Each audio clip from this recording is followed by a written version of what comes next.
Hello viewers, ICT study ক্লাসরুমের পক্ষ থেকে আপনাদেরকে স্বাগতম। আজকের এই ভিডিওতে আমরা মাইক্রোসফট ওয়ার্ডের ডিজাইন মেনু বার সম্পর্কে জানব। এর পূর্বের ভিডিও সিরিজে আমরা হোম মেনু এবং ইনসার্ট মেনু সমস্ত টুলস গুলা নিয়ে আলোচনা করেছি। আজকের এই ভিডিওতে আমরা ডিজাইন মেনু বারে যে টুলস গুলা রয়েছে, বিশেষ করে ওয়াটারমার্ক, পেজ কালার এবং পেজ বর্ডার, এই তিনটা রিবন নিয়ে আলোচনা করব। ওয়াটারমার্ক সাধারণত ডুপ্লিকেট কপি রোধ করার জন্য ব্যবহৃত হয়। ওয়াটারমার্ক ব্যবহার করার জন্য প্রথমত ওয়াটারমার্ক থেকে যদি ক্লিক করা হয়, এখানে ডিফল্ট ভাবে কিছু স্যাম্পল রয়েছে। নিজের ইচ্ছা মতো এডিট করার জন্য একদম নিচের দিকে কাস্টম ওয়াটারমার্ক। কাস্টম ওয়াটারমার্কে ক্লিক করার পর এরকম একটা ইন্টারফেস আসবে। এখানে নো ওয়াটারমার্ক, কেননা এই ডকুমেন্টে কোনো ওয়াটারমার্ক ক্রিয়েট করা নেই। এর নিচে আরো দুইটা রেডিও বাটন রয়েছে, পিকচার ওয়াটারমার্ক এবং টেক্সট ওয়াটারমার্ক। ওয়াটারমার্ক সাধারণত দুইভাবে দেওয়া যায়, একটা হচ্ছে পিকচার ইনসার্ট করে অথবা টেক্সট লিখে। তো প্রথমত যদি আমরা পিকচার ইনসার্ট করে দেখি, পিকচার ইনসার্ট করার জন্য পিকচার ওয়াটারমার্ক এই রেডিও বাটনটা অ্যাক্টিভ করতে হবে। এর নিচে সিলেক্ট পিকচার, এখান থেকে গিয়ে কম্পিউটার লোকেশন থেকে পিকচার সিলেক্ট করে দিতে হবে। আমি একটা পিকচার সিলেক্ট করে দিচ্ছি। পিকচার সিলেক্ট করে দেওয়ার পর নিচে স্কেল, স্কেল থেকে চাইলে পিকচার এর পার্সেন্টেজটা দেওয়া যাবে, আর অটো দিলে ডিফল্ট ভাবে নিয়ে নেবে। এটা দেওয়ার পর এখান থেকে ওকে, আমাদের পিকচারটা কিন্তু চলে আসছে। এখন এই ডক ফাইলে যদি আমি অন্য একটা পেজ নেই, যেহেতু এখানে একটা মাত্র পেজ রয়েছে, যদি আর একটা পেজ আমি নেই, তাহলে কিন্তু ডিফল্ট ভাবে ওই পেজেও ওয়াটারমার্ক চলে আসবে।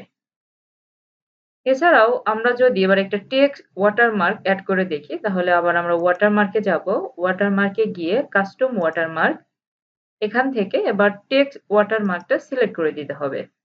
টেক্সট ওয়াটারমার্ক সিলেক্ট করার পর নিচের অংশটা অ্যাক্টিভ হয়ে যাবে। এর শুরুতে রয়েছে ল্যাঙ্গুয়েজ, অর্থাৎ আমরা কোন ল্যাঙ্গুয়েজে টেক্সট দিব, এখান থেকে ল্যাঙ্গুয়েজ সিলেক্ট করে দিতে হবে। এরপর টেক্সট, টেক্সটে এসে আমরা যেটা দিয়ে দিব ওইটাই ডিফল্ট ভাবে আমাদের ব্যাকএন্ডে চলে যাবে। ওকে, টেক্সট দেওয়ার পর নিচে রয়েছে ফন্ট, অর্থাৎ এই টেক্সটের ফন্টটা কেমন হবে, এখান থেকে চাইলে ফন্ট দিয়ে দেওয়া যাবে। ফন্টের বিষয়গুলো আমরা হোম মেনু থেকেই পূর্বেই জেনেছি। এখান থেকে আমরা ফন্টের স্টাইল চেঞ্জ করে দিতে পারবো।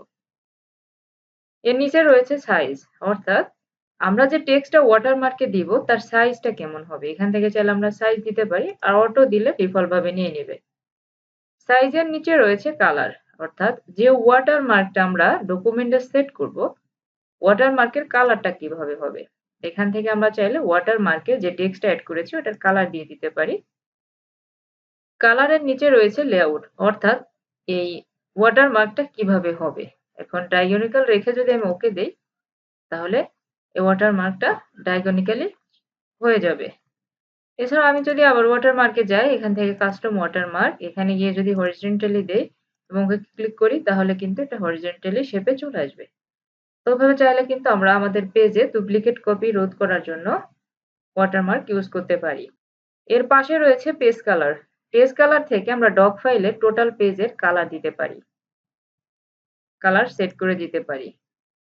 পেজ কালার এখানে যদি না রাখতে চাই, তাহলে নো কালার। নিচে রয়েছে মোর কালার, মোর কালার থেকে এখানে ডিফল্ট ভাবে কিছু কালার দেওয়া থাকে, এখান থেকে আমরা চাইলে কাস্টম করে কালার অ্যাড করে দিতে পারি। ওকে, এর নিচে রয়েছে পেজ কালারের নিচে যদি আমরা দেখি ফিল্ড ইফেক্ট, ফিল্ড ইফেক্ট থেকে আমরা আমাদের পেজে ভিন্ন ধরনের ইফেক্ট দিতে পারি, যেমন গ্রেডিয়েন্ট। এখানে গ্রেডিয়েন্টের ভিন্ন ধরনের স্টাইল আছে, আমরা যদি এখানে দেই তাহলে কিন্তু ভিন্ন ধরনের স্টাইল দেখা যাচ্ছে। এইভাবে আমরা চাইলে আমাদের পেজে গ্রেডিয়েন্ট অ্যাড করতে পারি। এছাড়াও পেজ কালার থেকে ফিল্ড ইফেক্ট থেকে আমরা টেক্সচার, অর্থাৎ ব্যাকএন্ডে ভিন্ন ধরনের টেক্সচার দিতে পারি। যেমন টেক্সচার দিলে কেমন হবে, এখানে কিন্তু স্যাম্পল কপি দেখা যাচ্ছে। আমি যদি এটাই অ্যাড করে ওকে করি, তাহলে কিন্তু ব্যাকএন্ডে টেক্সচারটা অ্যাড হয়ে যাবে। এছাড়াও পেজ কালার থেকে ফিল্ড ইফেক্ট থেকে আমরা প্যাটার্ন দিতে পারি, অর্থাৎ ব্যাকএন্ডে প্যাটার্ন কেমন হবে, এখান থেকে যদি আমরা কালার চেঞ্জ করে দিই, তাহলে প্যাটার্নের কালারও কিন্তু চেঞ্জ হয়ে যাবে। এখান থেকে ব্যাকগ্রাউন্ডের কালার চেঞ্জ করা যাবে, অর্থাৎ এখানে প্যাটার্ন ব্যাকগ্রাউন্ড কিন্তু অ্যাশ কালার রয়েছে, এখান থেকে যদি আমরা কালার চেঞ্জ করে দিই, কিন্তু ব্যাকএন্ডেও কালার চেঞ্জ হয়ে যাবে। তো এইভাবে চাইলেও কিন্তু আমরা আমাদের ড্রপ ফাইলে প্যাটার্ন অ্যাড করতে পারি। এর পাশে রয়েছে পিকচার, আমরা চাইলে আমাদের ডক ফাইলের ব্যাকএন্ডে পিকচার অ্যাড করতে পারি। পিকচার অ্যাড করার জন্য সিলেক্ট পিকচার, এখান থেকে পিকচারটা সিলেক্ট করে দিতে হবে। পিকচারটা সিলেক্ট করে ইনসার্ট, তাহলে এখানে কিন্তু স্যাম্পল কপি দেখাচ্ছে। এবার যদি আমি ওকে করি, তাহলে এর ব্যাকএন্ডে কিন্তু পিকচারটা অ্যাড হয়ে যাবে। পিকচারটার সাইজ ছোট, এজন্য একটা ফাইলে ডাবল বার এসেছে। এভাবে চাইলে কিন্তু আমাদের ডক ফাইল আমরা পেজ কালারে বা পেজের যে ব্যাকএন্ডের যে ডিজাইন, এখান থেকে চেঞ্জ করতে পারি। এর পাশে রয়েছে পেজ বর্ডার। পেজ বর্ডার থেকে আমরা এই পেজের চারপাশে বর্ডার দিতে পারি। বর্ডারের একদম পাশে রয়েছে সেটিং, অর্থাৎ বর্ডারটা দেখতে কেমন হবে, বক্স, শ্যাডো, 3D। এর পাশে রয়েছে পেজ বর্ডার।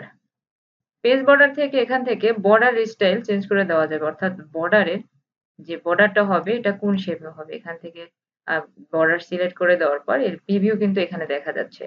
বর্ডারটা দিলে পেজটা কেমন হবে। নিচে রয়েছে কালার, অর্থাৎ কালার থেকে বর্ডারের কালারটা কেমন হবে আমরা কিন্তু এভাবে সিলেক্ট করে দিয়ে দিতে পারি বর্ডারের কালারটা। এর নিচে রয়েছে হোয়াইট, অর্থাৎ বর্ডারের হোয়াইট কেমন হবে, কতটুকু মোটা চিকন আমরা কিন্তু এখান থেকে চেঞ্জ করে দিতে পারি। এবার যদি এখানে ওকে দিই, তাহলে কিন্তু চারপাশে বর্ডার চলে আসবে।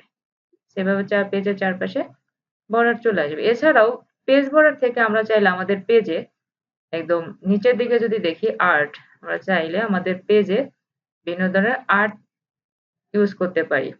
এখান থেকে যে কোনো একটা শেপ যদি আমরা দিয়ে দিই, দেওয়ার পর পেজের চারপাশে কিন্তু ওই আর্টটা নিয়ে নেবে।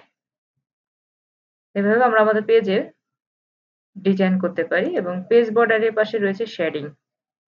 শেডিং থেকে এখানে বর্ডার দেওয়া আছে, এর লেখার টেক্সট গুলা কেমন হবে, অর্থাৎ প্রত্যেকটা লাইনের ব্যাকএন্ডে কোন শেডটা নিবে।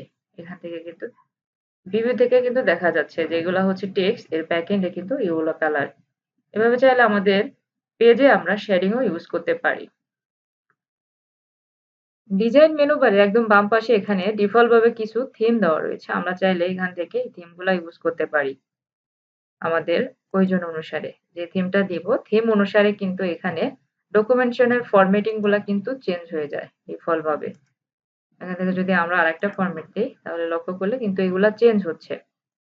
এভাবে চাইলে আমাদের ডিজাইন মেনু বার থেকে আমরা পেজে ভিন্ন ধরনের থিমস দিতে পারি।